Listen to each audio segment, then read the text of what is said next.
Євангеліє від Марка, 4 главу. Євангеліє від Марка, 4 глава. И будем читать с 35 стиха по 41 стихи. Вечером того дня сказал им: переправимся на ту сторону. Как вы думаете, кто говорит им? Иисус говорит им: переправимся на ту сторону. 36 стих. И они, ученики, отпустивши народ, взяли его с собою, взяли Иисуса с собою. Как он был в лодке, с ним, как он был в лодке, с ним были и другие лодки. 37 стих. И поднялась великая буря, волны били по лодку, так что она уже наполнилась водою, а он спал на корме на возглаве. Его будут и говорят ему: учитель, неужели тебе нужды нет, что мы погибаем? И став, он запретил ветру и сказал морю: умолкни, перестань, и ветер утих. И сделалась великая тишина. И сказал им: что вы так боязливы? Как у вас нет веры? И убоялись страхом великим. И говорили между собой: то же это, что и ветер, и море повинуются ему. Я только что с дороги сейчас. Я еду прямо сейчас с Донецка. Наша машина даже еще не доехала. Я взял на дорогу такси, потому что туда остановила нас, чтобы попал на служение. То есть мы в Киеве, машина в Киеве, все. Но просто я объясню вам историю, что произошло.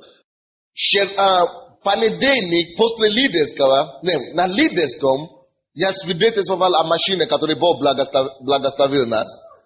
И, мы помолились за это, и мы утверждали, что, Божья рука на нем, что мы посвятили ее Богу.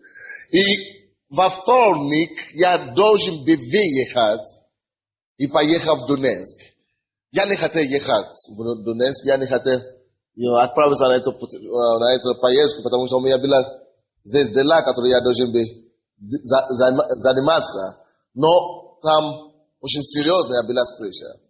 И даже сказали, что если ты не приедешь, то эта встреча не состоится. А это очень серьезная встреча. И там приедут очень большие люди, не маленькие люди.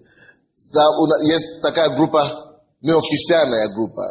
Может быть, это будет сюрприз для многих, но есть такая группа, неформальная группа, 7 пасторов. Это как большой семерки в духовном мире на Украине. То есть 7 пасторов, которые имеют самые большие служения на Украине. И что мы делаем? Мы хотим, из разных церквей, разных направлений, но христианские, полноевангельские пасторы. И мы присоединяемся вместе в согласии и определяем судьбу Украины.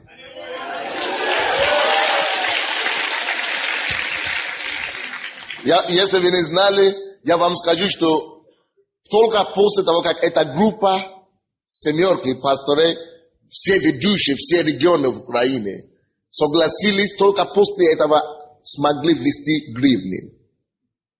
4 года они могли ввести гривны, правда? Но когда мы молились, через несколько месяцев выпустили гривны. Потому что Бог мне дал это откровение, что я уважаю свою власть, которую я ставлю по местам. Что в каждой территории он ставил свои представители власти. Не один человек, но он ставил власти. Если эти все могут соединиться и постановлять вещи, касающиеся этой страны, что Бог, не только услышит, но мы войдем к Богу, небесный парламент, мы посидим вместе с ним и будем принимать решения вместе, что касается нашей страны. Потому что это власть. Аминь. Есть структура также в Божьем Царстве. И мы начали собираться, мы своими молитвами переставили некоторые ключевые фигуры в правительстве. Но это не есть вещи, которые нужно, которые нужно рекламировать и афишировать. И мы делаем, это не официальные встречи, мы встречаемся, и в духе согласия мы молимся. И это была очень серьезная встреча. Это каждый квартал мы встречаемся, это 3 раза только в году. И мы должны были последний раз встретиться в 96-м году. И я не хотел ехать, потому что у меня были дела. Но они так просили, что из-за меня будет встреча. Я говорю, хорошо, тогда я поеду. Вы знаете, у меня были причины, почему я не хотел ехать, кроме того, что я буду занят здесь. У меня не было своего паспорта, потому что мы только что купили эту машину и оформляем паспорт, оформляем документы. И я ради купил билет на самолет, но без паспорта ты не вылетишь на самолет, правда? И я не мог вылететь из-за этого. Но и документы, которые мы оформляем на машине, еще не готовы. А нам надо доехать до Донецка во вторник, и я должен приехать. Я мог бы поехать вместе с пастором Генри на машине, но он не приезжает сюда до субботы. Только субботу он приезжает, а мне надо сюда приехать. Итак, мы пошли в фирму, где мы купили машину. Делайте что-нибудь, оформите нам бумаги, чтобы мы могли проехать и обратно, потому что это вы содерживаете. И они оформили на бумагу. Слава Богу, я мог поехать. И я вам скажу, то, что я поехал сюда, я понял, почему дьявол не хотел пустить, но Бог дал нам дорогу туда. Мы постановили некоторые ключевые вопросы, мы ставили точки над ними. Что касается Украины, как страны. Просто, мы принимали некоторые конкретные, специфические и просто жизненно важные решения. В духовном мире, вместе с Богом.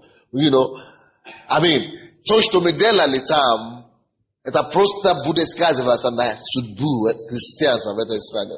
Это были молитвы сильнейшие и молитвы прорывы. Это была огромная победа для Царства Небесного и для Церкви Христа. И я тут же, после этой встречи, я проповедовал там в церкви Слово жизни во Львове, в Донецке, и в среду. Мы закончили проповеди где-то 10, но пока ужинали, где-то в 12, мы разговаривали тоже. И еще один брат хотел со мной общаться, и он приехал ко мне домой, и мы общались, наверное, до 2 или до 3 ночи.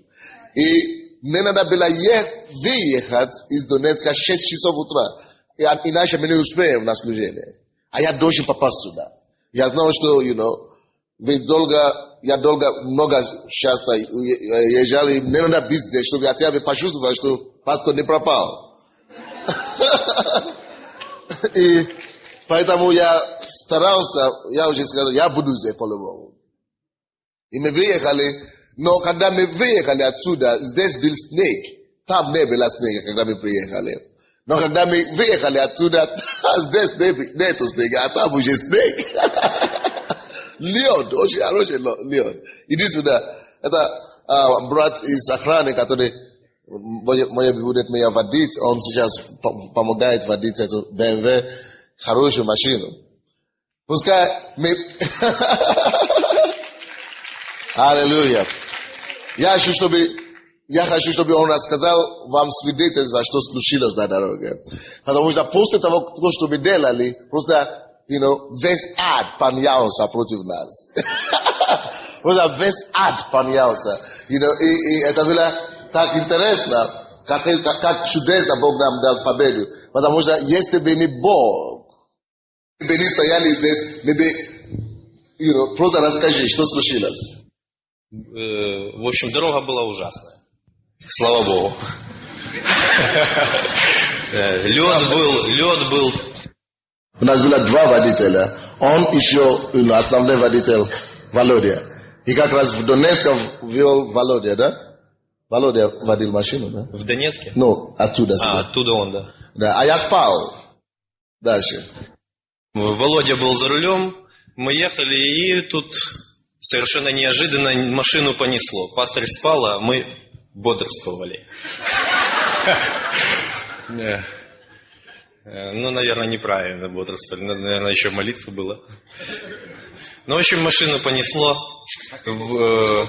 Ее вынесло на встречную полосу, развернуло.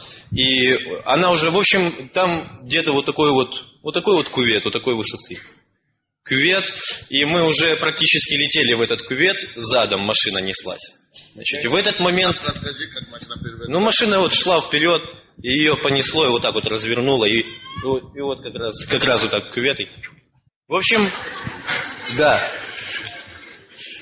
В общем, мы должны были, в принципе, приземлиться на крышу, если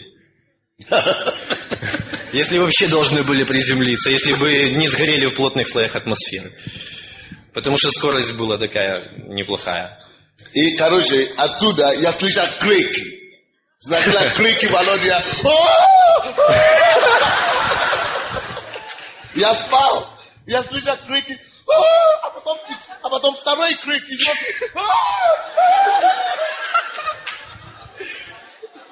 Когда я проснулся, мы были в воздухе. Это не смешно. Это очень не смешно. Слушайте, мы были полностью в воздухе. Притом, я знал, что мы ехали сюда. А машина теперь задом едет туда. Задом едет. И пропуск такой, пропуск, да? Высота, ну, на другую сторону уже. И высока так, а мы были в воздухе. Я слышал эти крики, я слышал что-то ужасное. Я говорю, я был в воздухе, мы можем приземлиться в любое время. И я понял, что молиться тут бесполезно. Да, молодец. И в это время что я делал? И каяться было уже. Невозможно, да. Я открыл глаза, и в этом воздухе, когда мы находились, я услышал только во имя Иисуса. Я просто мог делать одно. Потому что они кричат. Вроде бы уже все потеряно, надежда. И когда я открыл глаза, я говорю, Господь, я просто знал. Очень хорошо, чтобы вы знали, какого Бога вы верите. Братья и сестры, в июне месяце я говорил о том, чтобы вы упражняли присутствие Иисуса. Я месяц цели читал проповедь об этом. Упражняйте присутствие Иисуса. И когда я проснулся, первый, кого я видел, был Иисус. И я знал, что Иисус был в этой машине, и Он не мог ничего делать, если я ничего не сделаю. И я также знал тут же, что я не мог молиться, уже слишком поздно. И я просто мог делать одно. Я знал, что мы были в воздухе. И эта машина была так, с моей стороны. Я должен был удариться так. И я говорю, во имя Иисуса, со всей силой, ударила с другой стороны машина. Но ударила не пол, ударила на что ударила первый раз. Там небольшая такая пристроечка стояла из кирпичей. Кирпич большой, да. И ударила там кирпич, вместо чтобы мы развернулись, этот удар, после этого удара, я еще раз крикнул Иисус, во имя Иисуса. Второй раз мы приземлились на колеса. Ровненько, но только смотрели на обратное направление. И посреди поля. И посреди поля, в другую сторону. Мы попали в пропасть. 8 часов утра сегодня. И единственное, что удивили все были, почему мы живы еще. Но единственное, что меня расстроило, это было в том, что они плакали, от страха испугались. Поэтому я даже не смотрел пока на машину, почему вы кричите, вместо чтобы видеть веру, что вы должны были призывать Иисуса тут же. Они не могли. И Володя говорит, я растерялся. А ты что? Нет, я вам скажу, почему это не случилось. Потому что мы с утра не молились перед тем, как выехать в дорогу. Потому что точно так же мы легли в 2:30 ночи, значит, проснулись, нас разбудили, уже было в 5 утра, где-то без 15, 5, 6 надо выезжать уже пастыря забрать. Но это не оправдание. Мы знали твердо, что нам нужно минимум час перед выездом молиться. Но этого никто не сделал. Мы, в общем, когда ехали туда, было это. Я 1,5 часа молился, и дорога была замечательная. Мы 800 километров проехали за 7 часов. Слава Богу. И я бы не сказал бы, что мы сильно устали. Это было туда. А что ты думал, когда ты уже думал, что Бог спасет нашу жизнь? Что ты подумал? Когда уже приземлились? Да, что ты думаешь, что с машиной включится, пока в воздухе? Ну когда мы летели, у меня что-то не было такого за собственные жизни. Я очень сильно в тот момент переживал за машину. Мне так было ее жалко, она такая красивая. Я думаю, не удалось и покататься. Он думал, слава Богу, потому что, в удалось. принципе, по идее, мы не должны были приехать с машиной, даже с кусочки, только кусочки металла были. Но я вам скажу, ни одно стекло не разбилось. Аллилуйя. И тело не помято.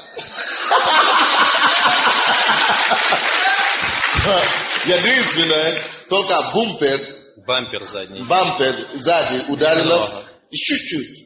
И труба выхлопная чуть погнулась, но то тоже ерунда. Хорошая ерунда, то что. И я спросил у Бога, почему? Но в принципе машина не должна была остаться.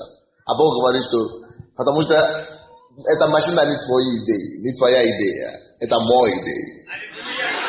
Аминь.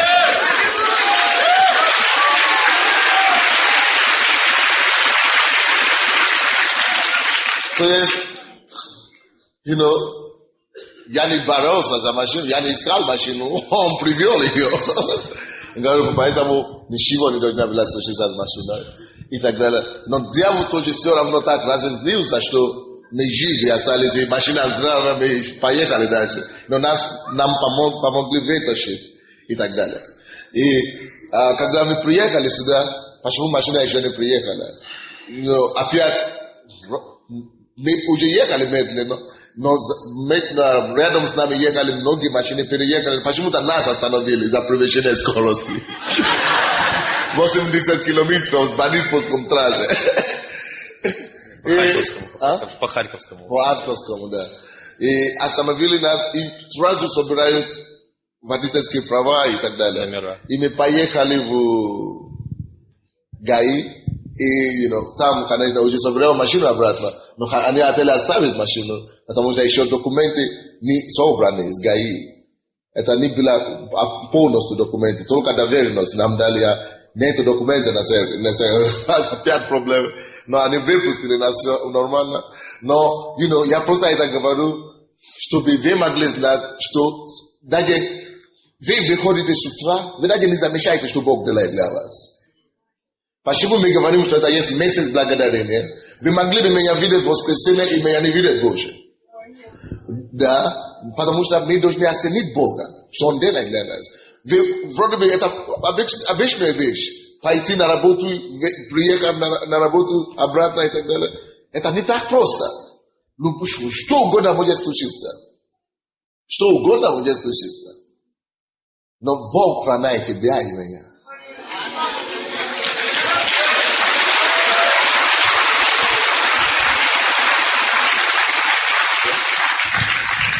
И не обязательно, чтобы тебя понесло так, чтобы ты мог благодарить Господа. Но знай каждый день, что Бог делает крупные победы. Он одерживает крупные победы ради тебя и для тебя, которые даже ты не видишь, которые даже ты не размышляешь, о котором даже ты не размышляешь. Но Бог ведет эту борьбу для тебя, одерживает тебе победу и провожает тебя домой. Ты даже не замечаешь об этом. Ты даже не благодаришь, ты просто спишь потом. Но Бог делает крупные чудеса для нас каждый день. И мы должны это знать. И пока я ехал, я говорю, Господь, о чем мне проповедовать сегодня? Я все еще хотел приехать к вам и проповедовать. И Бог говорит, расскажи им, как им выйти. Потому что это из без выходного положения. Или с положения кризиса. Как вам выйти в подобном положении кризиса? Потому что мне действительно, единственное то, что меня расстроило там, это как мои водители себя вели. Если бы вы тоже давали делали. Потому что там, проб огромный, за дорогой, вы знаете, эти трассы, да, за дорогой. Потому что чуть-чуть мы ехали дальше, и мы видели другую машину, но грузовик, который ударил нас, но прямо лицом на дерево и полностью. А это не случилось с нами. Потому что опасная дорога, и это просто грузовик полностью. Но и я понимаю, почему они так. С одной стороны, я понимаю, человеческая реакция, это только, действительно, плакать и прощаться с миром и с родителями, с землей. Но мы не просто люди. Вы слушаете меня? Мы не просто люди. Мы сверхъестественные люди. Не исключено, что у тебя тоже будет подобная атака. Когда ты будешь перед пистолетом, что ты скажешь? Когда, не обязательно, может Бог тебе даст что-то другое. Но я просто скажу, может ты будешь растеряться, или ты найдешь покоя, даже в кризисе. Я вам скажу, у меня не было ни грамма страха. Когда я даже себе видел в воздухе, и один раз, у меня даже не было страха. Только это имя Иисуса, которое я говорю, как будто я держал его. Я знал, что он держит не только меня и машину. Но, братья и сестры, как тебе выйти? Я думал, что эти ребята готовы. Они не слушают мои проповеди здесь каждый раз. Ты тоже слушаешь. Но пока кризис не подойдет, пока катастрофа не наступит, ты не будешь знать, насколько ты готов. Но это не только с тобой. Это было с Иисусом. Давайте посмотрим здесь. И с его учениками. Мы уже читали Евангелие от Марка с вами. О чем это учит нас, братья и сестры? Нет, кроме остальное то, что я буду учить, но то, что вы уже поняли, что вам надо побольше молиться за пастора. Может быть, вы не верите, что это правда, но я думаю, что это правда. Надо покрывать нас, не только пастора, но все лидеров молитвою каждый день. Просто покрывать нас молитвой. Я спал в это время. Может быть, Бог кому-то дал время, чтобы молиться в это время. Я не знаю, но это было 8 часов утра или без 5-8. И я спал. Я мог бы не раз, если бы я не проснулся, мы бы просто разбились мы просто безжалостно бы разбились. Потому что Иисус там, но Иисус некоторые вещи не будет делать, потому что Он уже тебе дал власть над ними. Вы слушаете меня? Ты должен пользоваться властью. Только если физически ты уже не мог ничего делать. Конечно, мы бы умерли, он бы встретил нас там. Мы бы пошли отдохнуть, но рановато, наверное. Амин. Но ты должен знать, что это твоя ответственность как член церкви, покрывать твоего пастора молитвой каждый раз, каждый день. Прежде чем уйти из дома, молись за церковь, благодари Бога за пастора и молись Богу за него. Амин. И, конечно, за себя. Но давайте посмотрим, как нам выйти из подобной кризисной ситуации. Если кто-то придет к тебе и даст тебе пистолет, и уже направляет тебе пистолет, что ты скажешь? Если кто-то воры придут к вам ночью и скажет, дети, он хочет изнасиловать твою жену, что ты скажешь? Или расстреливать твоего мужа в твоем присутствии? Или скажет, мы соберем ваши детей и вашу семью заложником. Что ты скажешь? Как ты себя будешь вести? Кризис бывает в жизни. Пока мы живем в этой земле, пока мы живем здесь, на земле, будут подобные кризисы. Да, Бог будет избавлять нас от большинства из них, но пару раз иногда будут такие ситуации. Как ты будешь себя вести? Проблема не в том, что будет кризис. Проблема, как ты себя будешь вести в кризисе. Проблема в том, сумеешь ли ты выйти из кризиса. Вы слушаете меня? Когда все потеряно, когда ты приезжать к стене. Что тебе делать? Как тебе найти утешение и покоя и выйти, если ты во Христе Иисусе? Братья и сестры, я могу сказать вам, что какая бы ни была обстоятельства, какая бы ни была ситуация, мы с вами имеем шанс. Во всей ситуации мы имеем шанс. Вы слушаете меня? Мы все имеем шанс. Если бы мы были неверующие, если мы были бы не во Христе Иисусе, у нас никакого шанса нет. Но потому что мы во Христе Иисусе, и сложнейшие ситуации жизни, даже если самолет падает, ты имеешь шанс. Даже если корабль тонет, ты будешь иметь шанс. Потому что ты во Христе Иисусе. Таким образом, что тебе делать? Какой шанс ты имеешь? Как тебе пользоваться этим шансом? Послушайте. 35 стиха 4 глава Евангелия от Марка. Вы слушаете меня, да? Вечером того же дня. Какого же дня? Если вы знаете или вы читали другие истории, или другие места Писания, где это было написано, вы увидите, что в этот день Иисус только что делал много чудеса и знамения. Вы слушаете меня? Ученики были там. Они видели, как Он делал эти чудеса и знамения. Они видели, как Бог проявился во Христе Иисусе. Они видели помазание на Нем. Они видели, что воистине Бог с Ним. Они знали, что Бог живет с Ним. И тут Библия говорит, том же день, только вечером. Вечером того дня сказали им, переправимся на ту сторону. Переправимся на ту сторону. И они, ученики, отпустивши народ, взяли его с собой. Как он был в лодке, с ним были другие лодки. И поднялась великая буря. Волны били в лодку. Так что она уже наполнилась водой. Братья и сестры, разные ситуации в жизни бывают. Но мы можем говорить, что буря поднялась. Когда буря поднимется в твоей жизни, где ты будешь, что ты будешь делать, как ты будешь реагировать. Когда вода наполнится твоей лодкой, не твою лодку наполнит, уже тонешь. Хватит ли тебя нервы выдержать или вспоминать об Иисусе? Не будешь ли ты растеряться в такое время? Потому мы ходим в церковь сюда, чтобы кормить свой дух, чтобы слышать слово веры, чтобы наша вера могла состояться, и чтобы мы могли быть более сильнее, и чтобы мы могли быть готовы, когда любой кризис появится в нашей жизни. Вы слушаете? Буря, то есть неприятности, кризисы будут в жизни любого человека, который живет в этой стороне света, который живет в планете Земля. Если ты живешь в планете Земли, у тебя будут бури и неприятности. Хочешь, не хочешь.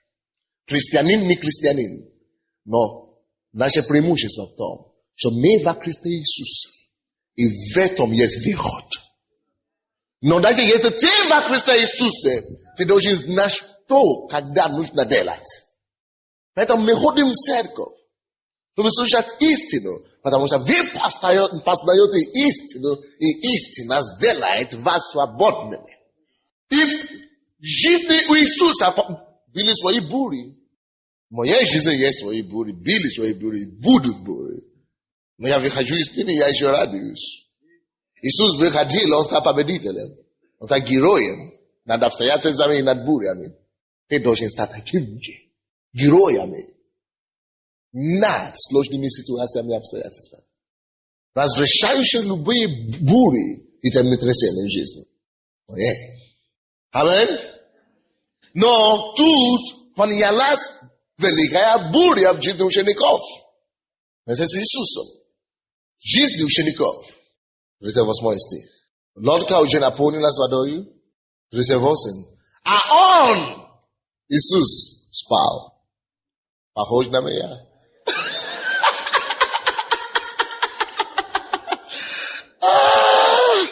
Короче, он спал. А он спал на корме, на возглаве. Как раз моя жена мне дала возглавие, это подушку, первый раз, на поездку. Я тоже как раз спал, конечно, без подушки, я еще не поставил. Но была в машине. Короче, Иисус имел подушку с собой. Он спал комфортабельно, значит. Хорошо. Его будят и говорят ему. Короче, его будят и говорят ему: учитель, неужели тебя нужды нет, что мы погибаем? Братья и сестры, слушайте сюда.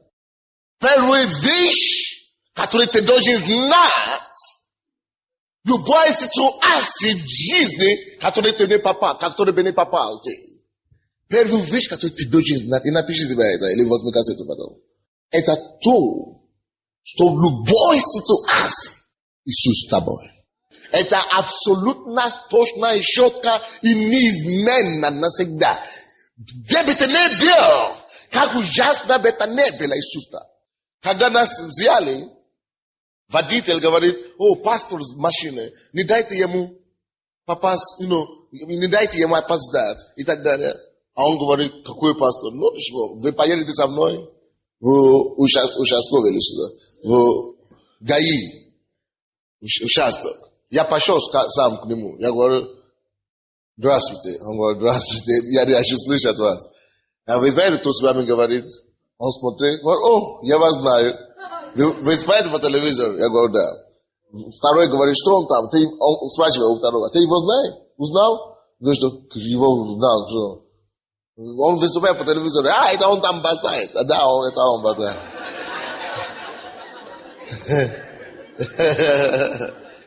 Такие вещи ты делаешь вид, как будто ты не слышал.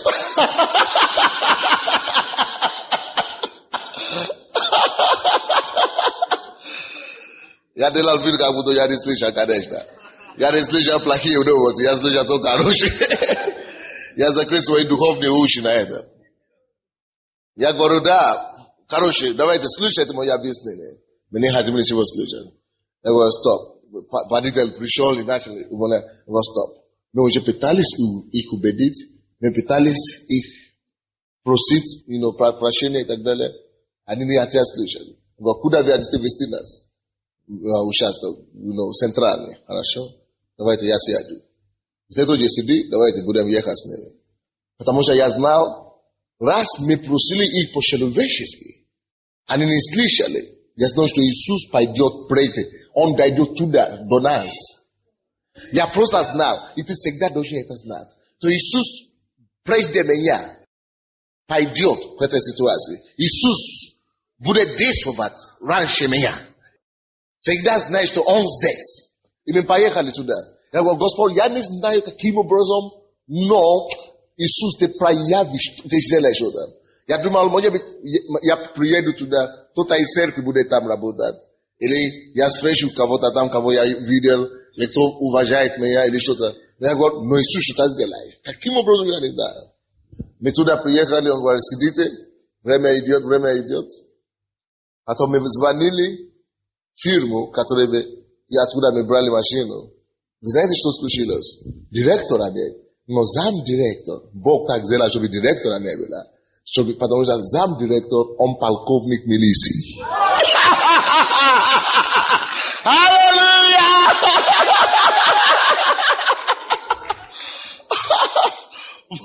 И когда он приехал, эти ребята, которые нас содержали, возьмите ваши...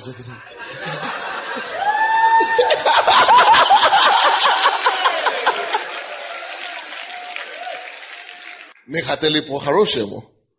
Даже, брат даже хотел им предлагать что-то. Давайте будем по-хорошему, давайте. Что вы хотите? Штраф. Напишите нам штраф.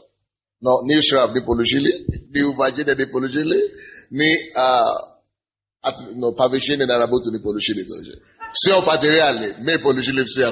Бог получил всю славу. Амин. То есть первое, что ты должен всегда знать, даже если твой самолет падает, вот, скажи себе, до того, как я разбился, Иисусу надо сначала разбиться. Потому что я в нем.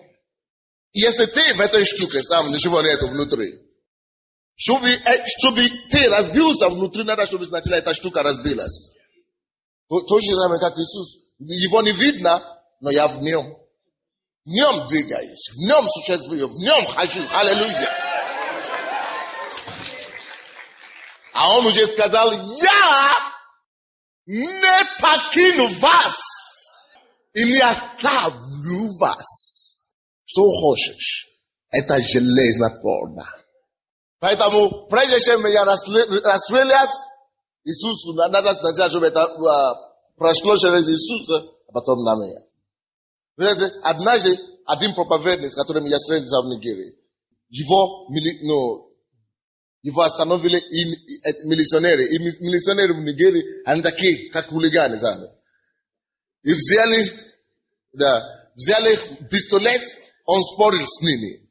Они его остановили, он говорит, я пастор, и он пьяный, милиционер пьяный, и он настрелил на его голову пистолет. Он говорит, если ты еще что-то скажешь, я тебя выстрелю на тебя. А тот сказал, что он говорит? Он говорил, так, не все, кого ты видишь, человек. Знаете? Вы задумаете? Он говорит, выстрели. И ты поймешь, что не все, кого ты видишь, есть человек. Что я не просто человек. Он говорит, выстрели, и ты поймешь, что не все, кого ты видишь, человек. Почему он это говорит? Пистолеты, человек должен выстрелить. И он офицер, он может говорить, что он сопротивлялся или что-то так. Или ты убегал. Он говорит, выстрели. И тогда ты поймешь, что не все человек. Потому что я не умру. Тут. По-моему, упал это пистолет. Потому что он знал, что здесь есть Христос. Другой человек, хотели на него выстрелить, у него нет выхода. Если бы у тебя есть выход, ты мог бы убежать. Мы видим, что некоторые места в Библии Иисус убежал, когда хотели его ухватить. Когда есть возможность, ты должен использовать свою голову тоже. Иногда нужно убежать, если есть выход, чтобы убежать. Но я говорю сейчас о тех ситуациях, когда ты уже прожатый к стене, что нет уже другого выхода. Тогда осознай, что Иисус ближе, чем этой проблеме. Братья и сестры, я вам говорю твердо, это было со мной только что сегодня. Просто благодаря тому, что я привык ходить, я не видел видение Иисуса. Но я привык держать его собой. То Дух Святой здесь. Иисус влизе Духа Святого. Я держу его постоянно. И когда я вижу эти крики, я видел себя Божьи первые мысли. Присутствие Божье реальнее, чем присутствие опасности. Другой человек. Это интересно. На него тоже, по-моему, воры зашли в него домой. И, по-моему, или милиционеры тоже. Хотели стрелять на него. Послушайте. Вы знаете, что он сказал? Слушайте сюда. Слушайте, что он сказал. Когда уже все, отец уже его, он говорит, ты слишком маленький, чтобы меня стрелять. На меня стрелять. Он просто заявил, потому что он знал, что Иисус здесь. Он говорит, ты хочешь стрелять? Он говорит, но ты слишком маленький, чтобы на меня стрелять. Ты слишком маленький. Просто слишком маленький. Потому что человек имеет веру в своего Бога. Знай эту ситуацию. Когда ты уже в невыгодной ситуации, присутствие Иисуса должно быть реальным для тебя, чем этой опасности. Хорошо, вы видите, ученики переживали. Господи, неужели ты не? Но слава Богу, они знали, что он там. Они убежали с лодки. Они побежали к Иисусу. Очень часто мы все говорим о учениках, что у них нет веры и так далее. Это правда, мы тоже дойдем к этому. Но они опять побежали к нему. Есть некоторые из вас вообще, которые забудут, что Иисус вообще там, рядом. Потому что вы его не видите. Я вам скажу, то, что Иисус спит, не обозначает, что его нет. То, что ты его не видишь физически, то, что ты его не видишь физически, nie znaczy, że hivyo nie tunataka sababu. To, što Isus piti, nie zdelala бездейственно его сила. То, что ты его не видишь, не значит, что он не сможет заступиться, когда нужно. Братья, знай больше, чем ты даже знаешь свое имя. В это время, когда это случилось, я даже не вспомню, что у меня есть жена даже, или у меня есть семью, или у меня есть церковь. Я не вспомню ничего, но я вспомню об Иисусе. Когда ситуация страшнее всего, братья и сестры, знай, что он ближе к тебе, чем этой опасности. Они побежали к Иисусу, и став, он запретил ветру и сказал морю, умолкни, перестань, и ветер утих, и сделалась великая тишина. И сказал им, что вы так боязливы, как у вас не веры. Это так стратегически важно, эту проповедь. Это поможет вам, я вам говорю. Вторая вещь, которую ты должен знать в таком кризисе. И, братья и сестры, вы думаете, что, я конспектирую сейчас, я вспомню, когда у меня будет проблема. Ты не вспомнишь. Если ты не будешь практиковать это до проблемы, до кризиса. Только то, что в твоем сердце проявляется во время кризиса. То, что у тебя только в голове, то, что у тебя только садится в голове, то пропадает во время кризиса. Почему я это говорю? Потому что эти ребята, которые были со мной, не то, что они не слышали, что Бог может, они вообще верующие. Они знают, что Бог может защищать.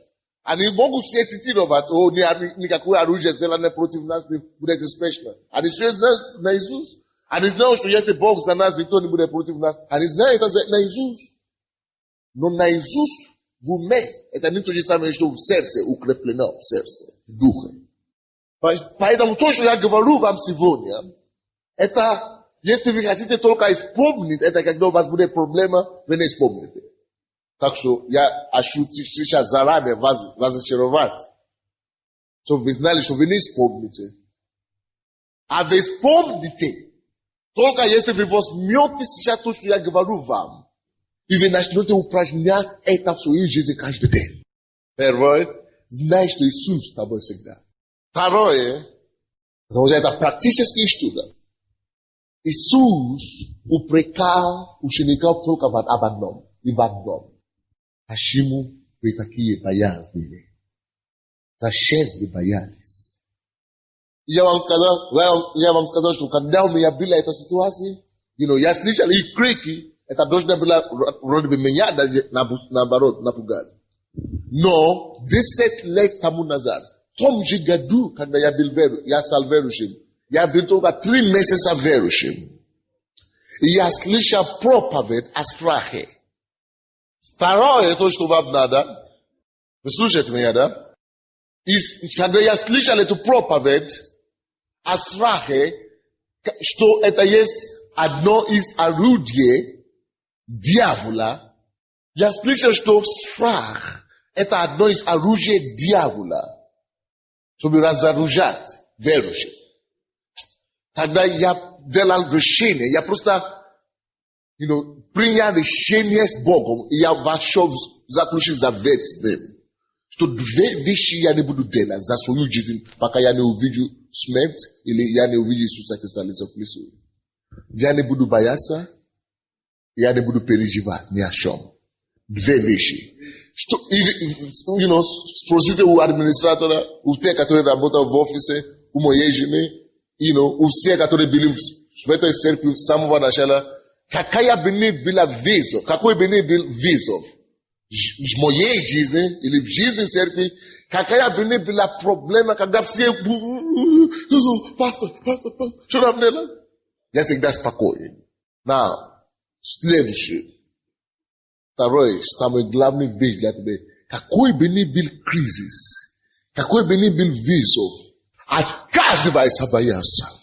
Вы слышите меня? Отказывайся бояться. Уничтожай твой страх твоей верой. Отказывайся бояться. Даже если ты виноват. Даже если ты видишь, что ты что-то делаешь против воли Божьей. И ты боишься, что Бог заступится меня. Bicho, pakai, agora, e zresztą on już pracuje, a оказывается, в любом ситуации бояться. Напиши себе, не только это в бумаге, но в сердце тоже. Сдержанность, покой даст тебе уже победу, психологическую победу над сатаной. Страх – это оружие сатаны для того, чтобы безоружить твою веру. Для того, чтобы уничтожить твою веру. Еще раз говорю, страх. Если ты будешь бояться при любом, когда мы были в Нигерии, он знает. Мы опаздываем сейчас на самолет. Он говорит, что я знаю об этом. Не то, что я не знаю, но я делаю вид, как будто я не знаю. Я ему говорю сейчас, чтобы он начинает понимать, почему я так себя вел. А он начинает говорить с водителем, они спорят, а я делаю, как будто я не это знал. Потому что я решил этот вопрос Богу. Я говорю, я не буду переживать ни о чем. Однажды милиционеры остановили нас, и он так рассердился на меня, что я так с ним разговаривал. Он отделал все, он хотел собрать нас в станцию тоже там, но он долго в Нигерии, и все отделал. Я всякий раз, когда вместо чтобы я боялся, я буду конфронтировать. Лучше тебя конфронтировать твой страх. Источник страха, чем быть побежденным страхом. То есть, если кто-то, допустим, придет и скажет, я тебя убью, ты скажешь, допустим, я скажу ему, прежде чем ты меня убьешь, ты умрешь. То есть, это то, что я имею в виду, что я буду конфронтировать. То есть, если я вижу, что страх начинает приходить ко мне, я должен делать контршаг. То есть, я вижу, что страх начинается находиться во мне, я тогда стою. Вы помните, когда ребята стояли и на охраннике, говорят, что крутые ребята приехали? Я говорю, хорошо, подождите, я выйду к ним. Я видел, что они больше, чем штангистов. Я говорю, делайте ваши хуже. Я знаю, что они могут делать что угодно. Я говорю, я заявил им, делайте самое худшее, что вы сможете делать. Первый из вас, кто войдет в этот зал, пожалеет об этом. Потому что когда ты уже в таком кризисном ситуации, либо ты будешь бояться, либо ты будешь уповаться на Бога, и ты будешь контратаковать. Один милиционер мне звонил, майор, или что-то, он говорит, мы закроем вашу церковь, и мы тебе выгоним из страны. Я говорю, ты это сделаешь? Я говорю, послушай меня. Я говорю, прежде чем ты это сделаешь, Бог разберется с тобой и справится с тобой. Я говорю, приходи ко мне в воскресенье, мы поговорим. Он не появился. Почему я это вам говорю? Вы должны знать, кто вы такие. Вы не нормальные люди. Слушайте меня внимательно. Слушайте меня внимательно. Вы сверхнормальные люди. Вы сверхъестественные люди. Но это не будет работать для вас, пока ты не сможешь шагнуть и жить этим, и делать шаг веры. Вы слушаете меня? То есть следующее, что ты должен сделать, ни в коем случае нельзя бояться. Ни в ком. Если ты видишь, что уже успел бояться, прежде чем атакуй, делай контратак, тогда этот страх вылетит наружу. Иногда я уже был в ситуации, когда весь меня дрожал. Я думал, что это противники видят это. Они не видят, что я дрожу. А сердце, я думал, что она вылетит сейчас. Но я просто говорю, Господь, просто дай мне еще силу говорить что-то. Ты дрожишь весь, но выпусти это слово веры. И слово веры уничтожит страх. И Божье десновидение войдет в тебя как скала. Братья, отказывайся бояться. И если ты видишь, что уже поздно, я уже забоялся, делай контакт. То, что эти ребята делали, когда они хотели его стрелять, он сказал, ты слишком маленький. Он уже боялся чуть-чуть. Но когда он видит, что ему надо уничтожать страх, он должен что-то сказать от веры, который выше него. когда ты делаешь шаг веры, который ты больше тебе, тогда Бог вступает за тебя. Страх. Не бойся. Это поможет тебе обладать ситуацией. Это во-вторых. Третья вещь, которая тебе надо, чтобы выходить из кризиснейшей. И это я сам формировал это. Но кризиснейшей ситуации. Чтобы выйти из такой ситуации, слушайте меня, вам надо говорить это обстоятельство. В моем случае, когда мы летали в воздухе, уже должны приземлиться, я не успел говорить проблемы. Но я успел вспомнить об Иисусе, я побежал к Нему. Амин? Но темор, если есть ситуации такие, проговори обстоятельства. Видите, что Иисус не молился, когда буря, кто знает, что Иисус молился?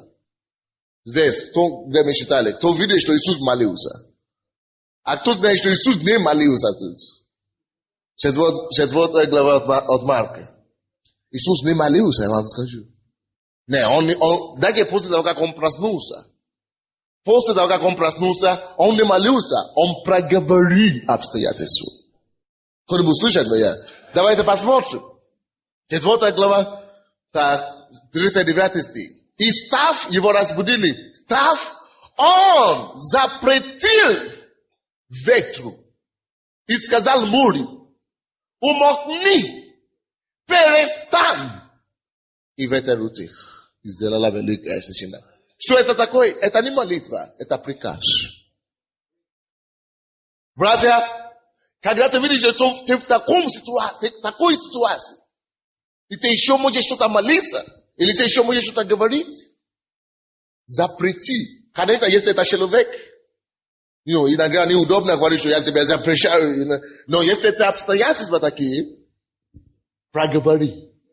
Иисус не говорит: о, Господи, я благодарю тебя, что ты всегда слышишь меня, и что ты сейчас ты ведешь надо туда. Господь Иисус, Дух Святой, приди. Это молитва. Но он не молился. Он обратился к проблеме. Ты должен научиться в твоей жизни, обратился к твоей горе. И говорит: двинись. Библия говорит: если кто скажет, горейся, вернись море. Если кто скажет, горейся и сверх море, будет ему. Будет. Хочешь, не хочешь, будет. По-любому, если ты скажешь. Поэтому научись проговаривать твоему обстоятельству, твоей горе. Ты просто отказывайся сомневаться. Именем Иисуса двинь, утих. Все, я жду. Я был в Церкви Победы недавно. Там была годовщина Церкви Победы. И после собрания, я не знаю почему, ко мне привели. Там много гостей приехали. Американцы и так далее, австралийцы. И там пастор говорит, но они привели ко мне члены этой церкви. Они говорят: о, видите, здесь слепая женщина. Наверное, она уже ходила несколько дней. Я только был там в один день. Я говорю: она вообще не видит ничего. Помолитесь за нее. Я смотрел через плечо, я видел, что глаза открыты, но она действительно ничего не видит. Что это уже самая последняя стадия слепоты. Я говорю: хорошо, подождите, я сначала уничтожу свое сомнение. Потом я так, конечно, им не сказал. Но когда я смотрел сзади, я не знал, что слепота насколько ужасная. Потому что это такие глаза, которые вроде бы открыты, но уже все, уже ушло. И я знал, что я уже молился раньше за таких людей, они не видели. Поэтому сомнение пришло. И я говорю: хорошо, вы подойдите ко мне в конце. За это время я сражался, но я знал, что мне нельзя бояться. И мне нельзя убежать. И я вспомнил слово Божье, которое говорит: если кто скажет, если ты скажешь, горейся, Поднимись и будет тебе, что не скажешь. Что не скажешь, будет тебе. Я говорю, хорошо. Я помолился за другие проблемы сначала, а потом в конце я говорю, давайте эту женщину сюда. Я положил руку на ее глаза, я говорю, во имя Иисуса. Библия говорит, что не скажешь, будет. Что не скажешь. И я сейчас говорю этим глазам, какие бы ни были сложные биологические причины для слепоты. Я говорю, Библия говорит, если ты скажешь, а я сейчас скажу, я скажу сейчас.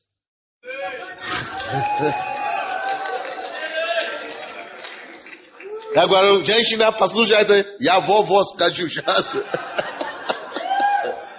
И если я скажу, то будет не. Я уже готов за Господь, если не будет, это ты будешь позориться, не я.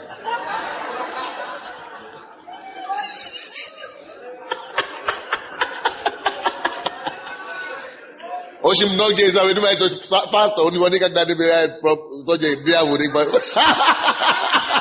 so дьявол не подходит пастор, он всегда такой, нет, ты должен победить for you, не верь. Амин. И я говорю, вот, я скажу сейчас, и я тебе скажу, что случится. Просто откройся. И я говорю, откройся во имя Иисуса. Я еще держал ее. Я говорю, если я отпущу свои руки, ты будешь видеть. Я опускаю свои руки. Я говорю, смотрите на меня. Не вижу. Я говорю, нет. Библия говорит, если кто скажет, я тебе говорю это себе. Я говорю, нет. Смотрите. Я приказывал вас смотреть и видеть. Потому что Библия говорит, что кто скажет, будет тебе. А я уже сказал, чтобы она видела, значит, должна видеть. Я говорю, смотри еще раз.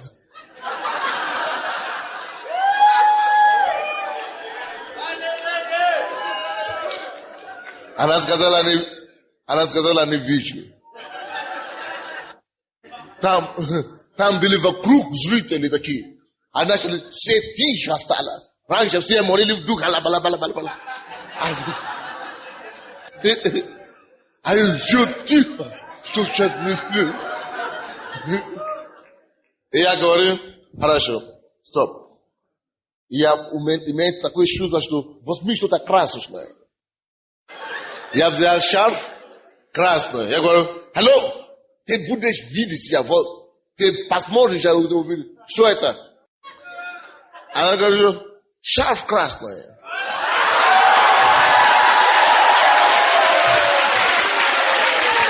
Алло?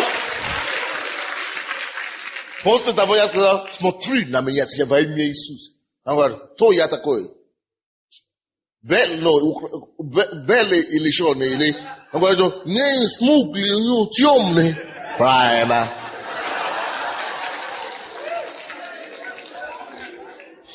Она первый раз 5 лет начала видеть.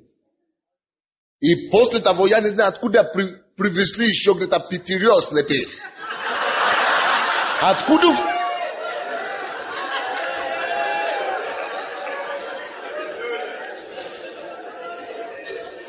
Не поймешь. Вроде бы их не было. И раз первый уже сработало, я таким же образом устоял на свое.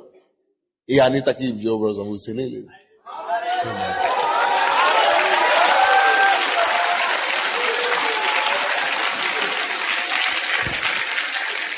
Но страх подходил. Но когда страх подходил таким образом, я говорил. Библия говорит, если я скажу, и не буду сомневаться, но я буду. Хочешь, не хочешь, ты увидишь сегодня. Аллилуйя!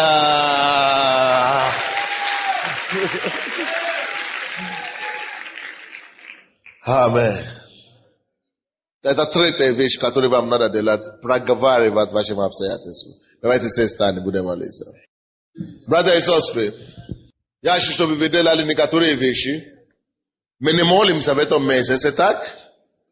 Но это не мешает вам запретить дьявола и проговорить вашим обстоятельствам и поблагодарить Господа за то, что Он уже это сделал. Аминь. Определите себя, что у вас за гора, которая стоит перед вами. Приймете решение и знаете първи вещ, что Исус реален ще ме да гара. Он с вами. Во-вторых, примите решение не бояться в любом случае. Третий, мы будем говорить это горе. Давайте поднимем наши руки, будем молиться. Давайте сначала поблагодарим Господа, что пастор и братья вернулись здраво. Давайте поблагодарим Его. Аллилуйя. Мы благодарим Тебя, Господь Иисус. Мы славим Тебя, мы даем Тебе благодарение. Слава и честь Тебе, Господь, что Ты вернул нас целыми, в здравии. Мы благодарим Тебя, Господь. Мы даем Тебе благодарение и слава. Ибо бабури катабали касабали боробо ходебали катая. Ибо лабуру кучу катабали катаболи кетелерия. О, мы благодарим Тебя, Господь. Бу прославлен Иисус. Аллилуйя. Мы благодарим Тебя за Твою охрану. Именем Иисуса мы благодарим Тебя, Господь. Мы славим Тебя. Я отгоняю от себя духа страха. Какой бы ни случилась ситуация в моей жизни, я не буду бояться больше. Я не буду бояться больше. Я не буду бояться, что бы это ни было. Я не буду бояться завтрашним днем. Я не буду бояться при сегодняшний день. Я не буду бояться. Господь, я принимаю это решение. Я хочу